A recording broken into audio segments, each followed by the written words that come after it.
नमो नमः विद्यार्थियों, हम सभी आज पढ़ेंगे प्रश्न निर्माण किस प्रकार से संस्कृत में किया जाता है। तो प्रश्न निर्माण करने के लिए सबसे पहले 3-4 बातों का ध्यान रखना है हमें। सबसे पहले प्रश्नवाचक बनाने के लिए प्रश्नवाचक का चिन्ह हमें आना चाहिए। जब भी हम प्रश्न निर्माण करेंगे तो लास्ट में क्या लगेगा, प्रश्नवाचक का चिन्ह अनिवार्य है। दूसरा, जो वाक्य है और जिस वाक्य के नीचे जो शब्द अंडरलाइन किया जा रहा है उस अंडरलाइन वाले शब्द में लिंग कौन सा है, स्त्रीलिंग है, पुल्लिंग है, नपुंसकलिंग है, इस बात का ध्यान रखना है।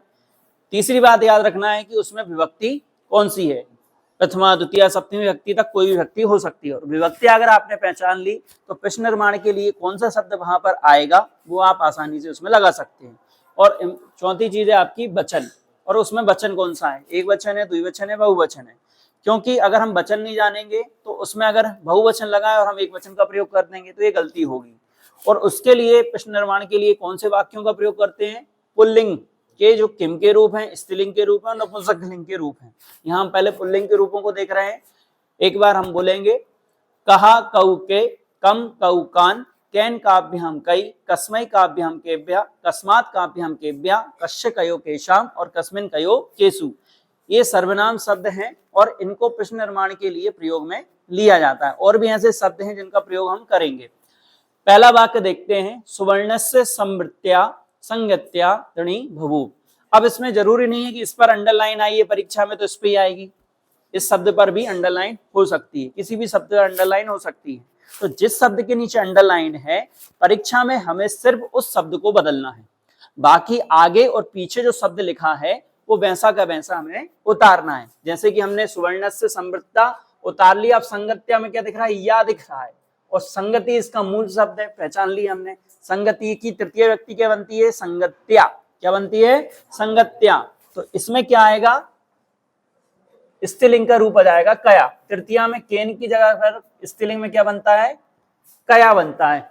तो यहाँ पर या दिख ही रहा था, हमने क्या लगाना है, आगे का लगा करके कया लिखना है, दृढ़ी बहु लिख करके क्वेश्चन मार्क लगा देना है। समझ में आई बात।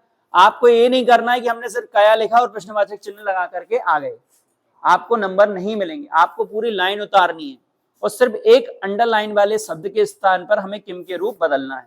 दूसरा वाक्य देखो, राजा बालाय आय अक्षद। अब बालाय शब्द में हमें दिख रही है आय, बालक के रूप आते हैं, बालका, बालकम, बालकेन, बालकाय। आय दिख रहा है तो चतुर्थी व्यक्ति दिख रही है। अब चतुर्थी किम की क्या है, कहा, कम, कैन, कसमई। तो हम यहाँ पर बालाय के स्थान पर क्या लगा देंगे, कसमई, और पीछे लगा देंगे प्रश्न निर्माण का वाचक, प्रश्नवाचक चिन्ह लगा देंगे। तो राजा, कसमई, आय अक्षत, ये आपका प्रश्न बन गया। और आपके पेपर में लगभग 27-28 क्वेश्चन आएंगे, प्रश्न आएंगे जो आपके सब प्रश्नवाचक वाले रहेंगे। क्वेश्चन आंसर जो आप करते हैं वो सारे के सारे कौन से आपके प्रश्नवाचक वाले हैं। तो उसमें भी आपको ये लगे मिल जाएंगे कि आप मान लीजिए कोई शब्द भूल गए तो आपने देखा कि हमने इसका आंसर बालाय लिखा है, तो बालाय में प्रश्न क्या बना था, कसमई, और हमें वही कसमई कहीं दूसरी जगह प्रयोग करना है, तो ऐसे भी अपन वहां पर ढूंढ सकते हैं। तो बहुत सरल तरीका है। अब इसमें राहमा लिखा है, अब विभक्ति कौन सी, इसमें प्रथमा व्यक्ति दिख रही है तो व्यक्ति पहचानी। वचन कौन सा दिख रहा है, एक वचन दिख रहा है। लिंग कौन सा है, पुल्लिंग है। बस राम की जगह पर क्या आ जाएगा, कहा। ये सबसे सरल रहता है और इसमें प्रश्नवाचक लगाना है तो राम के स्थान पर हम क्या लगा देंगे, कहा प्रयोग करेंगे और पीछे प्रश्नवाचक चिन्ह। भरतम कहा आप्रक्षत, ये वाक्य बन जाएगा। मंत्रा मंत्रिता भवती। अब जो मंत्र है, मंत्री है ना, मंत्री है, मंत्री मंत्रिता भवती। तो जो मंत्रणा करने वाले होते हैं वो कैसी मंत्रणा करते हैं, तो कैसी। तो कैसी के लिए इसमें प्रश्न निर्माण होता है कीदृशी या कीदृशा। ये दो, स्त्रीलिंग में होगा तो कीदृशी, पुल्लिंग में होगा तो कीदृशा शब्द का प्रयोग करेंगे। अब कहीं कहीं पर हम किम के रूप में कौन कौन से शब्दों का प्रयोग कर लेते हैं, कदा, कुत्र। अब कदा कहाँ प्रयोग होता है ये आगे हम चर्चा करेंगे अभी। तो कीदृशा, बालाय कीडेनकम। अब कीडेनकम लिखा है, नपुंसकलिंग का रूप है। ये कौन से लिंग का रूप है, नपुंसकलिंग का रूप। तो नपुंसकलिंग के रूप किम के क्या चलते हैं, किम के कानी, किम के कानी। और पुल्लिंग के तृतीय व्यक्ति से सप्तमी व्यक्ति तक समान रूप नपुंसकलिंग में चलते हैं। तो इसमें क्या आ जाएगा, किम। द्वितीय व्यक्ति एक वचन का किम आ जाएगा, नपुंसकलिंग शब्द है। अब रामस्य में षष्ठी व्यक्ति दिख रही है, आधा शाह और या दिख रहा है। आपको किसी भी शब्द में आधा शाह या दिखे तो कुछ नहीं करना है, उसके आगे क्या लगाना है, का लगा देना है। क्या लगा देना है, क लगा देना है कश्य, तो बन जाएगा आपका कस्य वनम गच्छति और प्रश्न निर्माण लगा देना है। तो कस्य वनम गच्छति प्रश्न निर्माण का चिन्ह। और मोहिनेन एन दिख रहा है, तो एन में क्या आंशिक व्यक्ति दिख रही है? तृतीया। तो तृतीया की तरह हमें क्या आ जाएगा? केन, केन फलम खादितः, मोहन के द्वारा फल खाया गया। तो यहाँ पर प्रश्न निर्माण लास्ट में लगा देंगे। तो इस प्रकार से ये प्रश्न निर्माण हम करते हैं। और वाक्य दूसरे देखते हैं, जैसे कि कदा लिखा है। अब कदा का प्रयोग कैसे करेंगे? कदा का प्रयोग होता है सन के लिए, कि जब हम किसी चीज को कब पैदा हुआ, कब जन्म हुआ, भारत देश कब आजाद हुआ, जब हम इसका प्रयोग करेंगे तब क्या प्रश्न आएगा? कदा। क्या आएगा? कदा। तो भारत देशे स्वतंत्रता कदा, कदा की जगह क्या जाएगा? है 1947 अभवत। भारत देश 1947 में आजाद हुआ। 1947 पर अंडरलाइन है, तो उसके स्थान पर क्या प्रयोग करेंगे? अपन कदा का प्रयोग कर देंगे। ठीक है, ये संस्कृत में भी लिखा आ सकता है। ठीक है, 1947 वर्षे तमे अभवत। प्रश्न और भी हो सकते हैं। दूसरा है कुत्र। कुत्र कहाँ आएगा?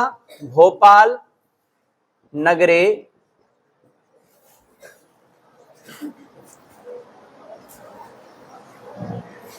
मध्य प्रदेश से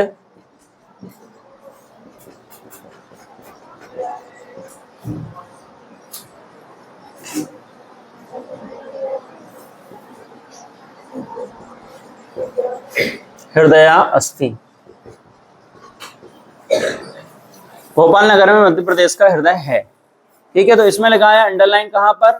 नगरे, भोपाल नगरे। जब किसी शहर का नाम, स्थान का नाम आता है, लगी है सप्तमी विभक्ति, पर वहां कस्मिन का प्रयोग नहीं करेंगे। किसका प्रयोग करेंगे? कुत्र मतलब होता है कहां, तो कुत्र लगा करके, कुत्र मध्य प्रदेश से हृदय अस्ति क्वेश्चन मार्क लगा देंगे। ठीक है, पहले से क्वेश्चन मार्क नहीं होगा। ठीक है, ये जरूर ध्यान रखना है, क्योंकि आधा नंबर आपको प्रश्नवाचक चिन्ह का लगेगा और आधा नंबर इसका मिलेगा। अगर आपने पेपर में सिर्फ कुत्र लिख करके प्रश्नवाचक लगाया तो 0 मिलेगी, क्योंकि आपने वो प्रश्न बनाया ही नहीं। समझ में आई बात? तो पूरी लाइन लिख करके वहां पर आना है। कहीं कहीं पर कथम का प्रयोग भी होता है, तो कैसे के अर्थ में कथम का प्रयोग होता है? कुत्र, कीदृशा, कदा, कथम। और कौन कौन से शब्द आते हैं स्त्रीलिंग में जैसे हम प्रयोग करेंगे? जैसे प्रकृति शब्द आया, प्रकृते सुंदरम अस्ति, ये वाक्य बना है। अब यहां पर अंडरलाइन किस पर है? प्रकृति पर। अब प्रकृति शब्द कहां का रूप है? स्त्रीलिंग का रूप है, पहली बात। पंचमी और षष्ठी एक वचन में प्रकृति का रूप बनता है, तो इसका प्रश्न निर्माण कैसे होगा? किम के स्त्रीलिंग के रूप की तरह। अब स्त्रीलिंग के रूप में एक वचन में प्रकृति का षष्ठी व्यक्ति क्या बनता है? कस्या। पुल्लिंग में क्या बनता है? कस्य। स्त्रीलिंग में बनता है कस्या। तो उसके नीचे भी अंडरलाइन करना है, कस्या सुंदरम अस्ति और प्रश्नवाचक चिन्ह लगाना। ठीक है, तो इस प्रकार से आज हमने अभी प्रश्न निर्माण की देखे हैं। अगली वीडियो में इसके आगे हम समझेंगे। सभी को बहुत बहुत धन्यवाद।